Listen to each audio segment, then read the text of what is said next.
Era la primavera del 1975. Ci avevano portato quei cumuli di pietre.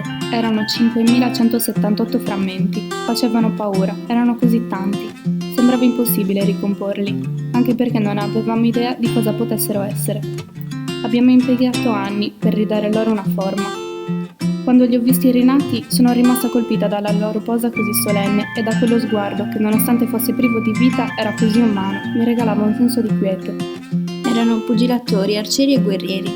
Sapevo che quella scoperta avrebbe rivoluzionato tutto ciò che sapevamo. Sembra impossibile che per tutto questo tempo un pezzo così importante fosse stato dimenticato. Ora possiamo finalmente raccontarla.